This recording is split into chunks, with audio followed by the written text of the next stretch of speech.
గతం గురించి ఆలోచించకు, కన్నీరొస్తుంది. భవిష్యత్తు గురించి ఆలోచించకు, భయమేస్తుంది. చిరునవ్వుతో వర్తమానాన్ని ఆస్వాదించు, సంతోషం నీ సొంతమవుతుంది. ప్రతి నిమిషాన్ని వినియోగించుకో, లేదంటే నువ్వు వృధా చేసిన కాలం భవిష్యత్తులో నీ అదృష్టాన్ని తారుమారు చేస్తుంది.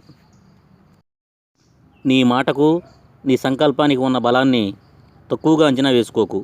ఈ ప్రపంచంలో నీ సంకల్ప శక్తికి మించిన బలమైన ఆయుధం ఏదీ లేదు. ఈ ప్రపంచంలో వెలకట్టలేని సంపదలు రెండే రెండు. ఒకటి మనశ్శాంతి, రెండు సంతృప్తి. ఈ రెండింటినీ సంపాదిస్తే అఖండమైన ఆనందం నీ సొంతం.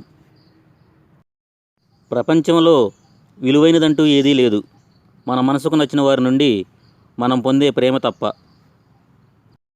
మనం మేలు చేసిన వారు మనకు తిరిగి మేలు చేస్తారని అనుకోవడం మన భ్రమ.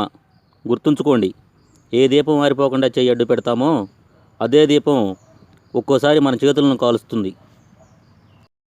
ఈ ప్రపంచంలో అంచనా వేయలేనివి రెండే రెండు. ఒకటి నాన్న శ్రమ, రెండు అమ్మ ప్రేమ. విశ్వాసం అనేది ఒక చిన్న పదం. దీన్ని చదవటానికి ఒక క్షణం పడుతుంది, ఆలోచించడానికి ఒక నిమిషం పడుతుంది, అర్థం చేసుకోవడానికి ఒక రోజు పడుతుంది, నిరూపించుకోవడానికి మాత్రం ఒక జీవితకాలం పడుతుంది. ఇంటి కోడలు వేరే కాపురం పెడితే సంస్కారం లేదు, పెంపకం సరిగ్గా లేదు అంటారు.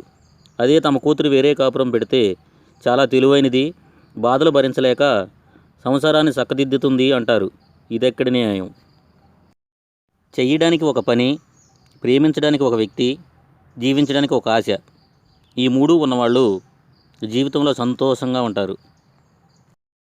జీవితంలో పోరాడేవారు కొందరు, పోరాడేందుకు జీవించేవారు కొందరు, జీవితంలో నటించేవారు కొందరు, నటిస్తూ జీవించేవారు కొందరు. జీవించినా, పోరాడినా, నటించినా ఆ జీవితాలు మనవి, దాని ఫలితము మనదే.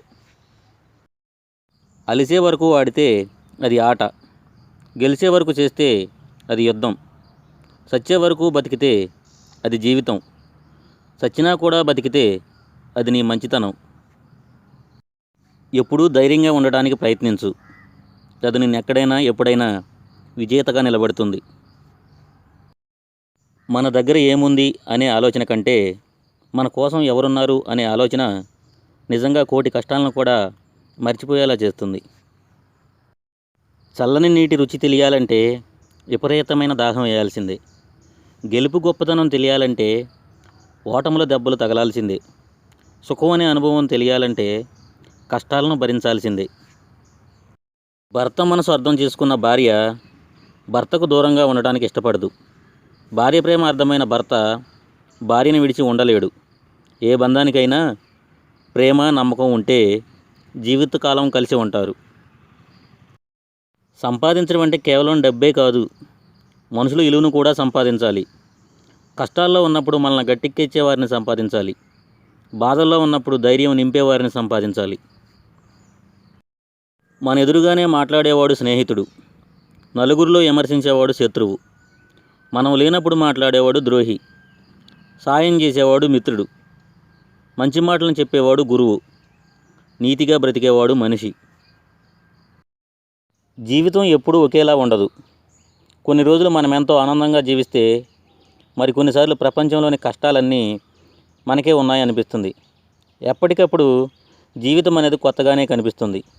కొందరు వయసుతో పాటు కష్టాలు తగ్గుతాయని అనుకుంటారు, కానీ అందరి విషయంలోనూ ఇది సరికాదు. అయితే పెరిగే వయసుతో పాటు ఎన్నో పాఠాలు నేర్చుకుంటూ ముందుకెళదాం. ప్రపంచంలో అత్యంత కష్టమైన పనులు మూడే మూడు: రహస్యాన్ని కాపాడడం, అవమానాన్ని మర్చిపోవడం, సమయాన్ని సద్వినియోగం చేసుకోవడం. డబ్బుతో కొనే వస్తువులను కొనడం మంచిదే, కానీ డబ్బుతో కొనలేని వస్తువులను పోగొట్టుకోవడం మాత్రం మంచిది కాదు. అసలు పని చేయకుండా బతికించేవాడి కంటే ఏదో ఒక పని చేసేవాడే ఉత్తముడు. సాధ్యం అనుకుంటే ఎంతటి పనైనా సులువుగా పూర్తవుతుంది. ఒక కొవ్వొత్తి యొక్క మంట నుండి 1000 కొవ్వొత్తులను వెలిగించవచ్చు, దానివల్ల కొవ్వొత్తి యొక్క జీవితం తగ్గించబడదు. చిన్న పొరపాటే కదా అని నిర్లక్ష్యం చేయకూడదు.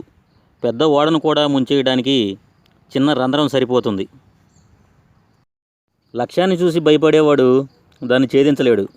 ఛేదించేవాడు లక్ష్యాన్ని చూసి భయపడడు. మర్యాదగా వినడం, వివేకంతో ప్రశాంతంగా ఆలోచించడం, నిష్పాక్షికంగా నిర్ణయం తీసుకోవడం ప్రతి మనిషికి అవసరం.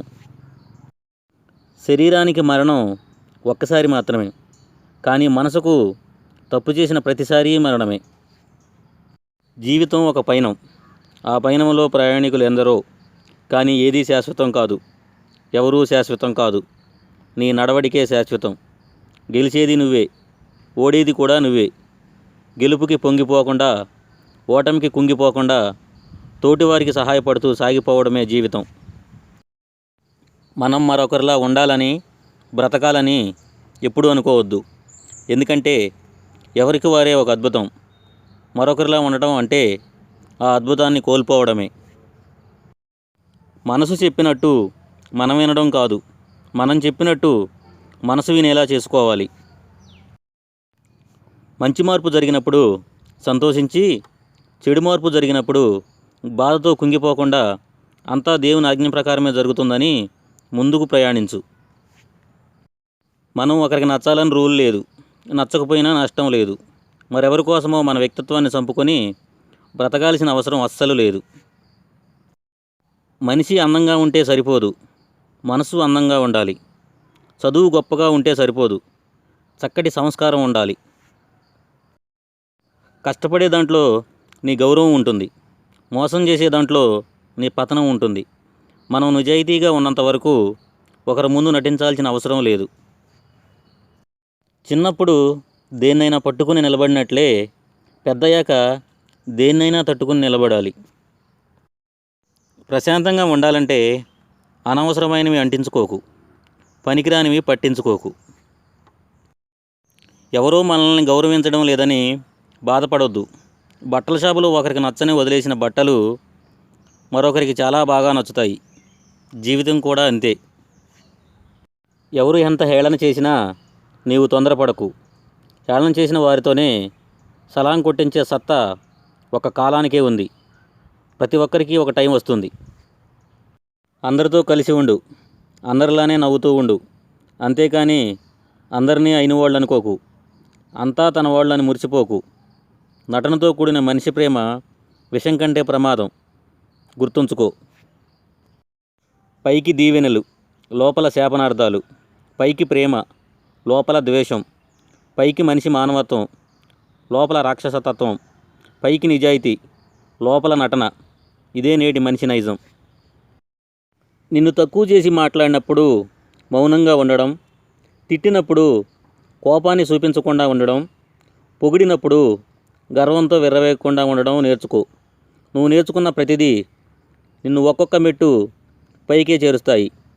ఎప్పటికీ కింద పడిపోయేలా చేయవు. ఇతరులతో పోల్చుకోవడం, ఇతరుల నుండి ఆశించడం, ఈ రెండూ వదిలేస్తే జీవితంలో సగం సమస్యలు పోతాయి. ఏదైనా మనం చూసే విధానంలోనే ఉంటుంది. మంచి మనసుతో చూస్తే మంచి కనపడుతుంది, చెడు మనసుతో చూస్తే చెడు కనపడుతుంది. దృష్టిలోపం ఉంటే సరిచేసుకోవచ్చు, మనసులో లోపం ఉంటే సరిచేసుకోలేం. సాధించాలనే పట్టుదల ఉన్నప్పుడు ఆకాశమైనా అందుతుంది. సాధించాలనే పట్టుదల లేనప్పుడు భూమి కూడా అందనంత ఎత్తులో ఉంటుంది. పెరుగు కన్నా పెరుగులో దాగి ఉన్న నెయ్యికే విలువ ఎక్కువ. అలాగే మనిషి కన్నా మనిషిలో దాగి ఉన్న మంచితనానికి విలువ ఎక్కువ. తగిలిన ప్రతి గాయాన్ని జ్ఞాపకంగా గుర్తుపెట్టుకుంటే అది బాధ. ఆ తగిలిన ప్రతి గాయాన్ని పాఠంగా మార్చుకుంటే అది మార్పు. ఎందుకంటే ముళ్ళును తొక్కిన కాలు బాధపడుతూ అక్కడే ఉండిపోకూడదు. ఈసారి జాగ్రత్తగా నడవటం మొదలుపెట్టాలి. పరిస్థితులను బట్టి ప్రవర్తన మార్చుకో, తప్పు లేదు.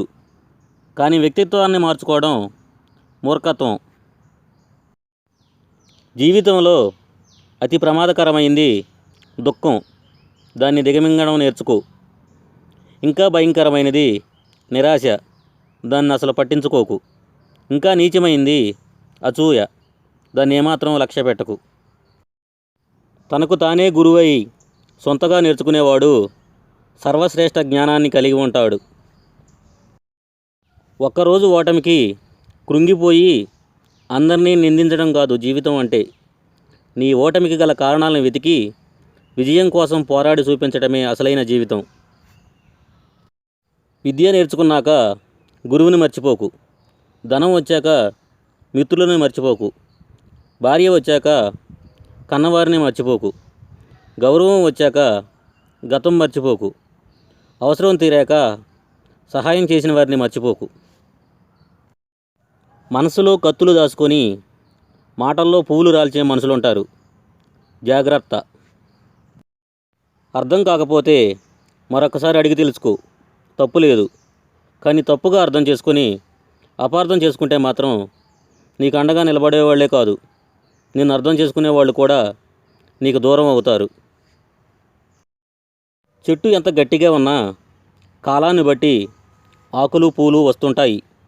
అలాగే నువ్వెంత నీతిగా బతికినా కష్టాలు కన్నీళ్లు వస్తుంటాయి, పోతుంటాయి. ఇక్కడ మనం నేర్చుకోవాల్సింది తడబడటం కాదు, నిలబడటం. అప్పుడే నీవు అనుకున్నది సాధించగలవు. నలుగురు నిన్ను మెచ్చాలని ఎప్పుడూ అనుకోకు. నీకు నువ్వు నచ్చితే చాలు. ఈ దునియాలో ఏదీ శాశ్వతం కాదు, కానీ నువ్వు చేసే మంచి పని శాశ్వతం. నీ వ్యక్తిత్వం శాశ్వతం. ఆస్తులు సంపాదించలేదని కన్నవారి మీద, కోరికలు తీర్చలేదని దేవుడి మీద ద్వేషం పెంచుకోవద్దు. కనిపెంచడం వరకే కన్నవారి బాధ్యత, కాపాడడం వరకే దేవుడి బాధ్యత. సంపాదించడం, సాధించడం నీ ప్రయత్నం మీద ఆధారపడి ఉంటుంది. కళ్ళతో చూసినవన్నీ నిజమని భ్రమపడకూడదు. ఒక్కోసారి దూరం నుండి చూస్తే ఉప్పు కూడా చక్కెరలాగే కనిపిస్తుంది. రోజు ప్రారంభంలో అనిపిస్తుంది ధనమే జీవితమని, కానీ సాయంత్రం ఇంటికి చేరినప్పుడు అనిపిస్తుంది ప్రశాంత జీవితం అని.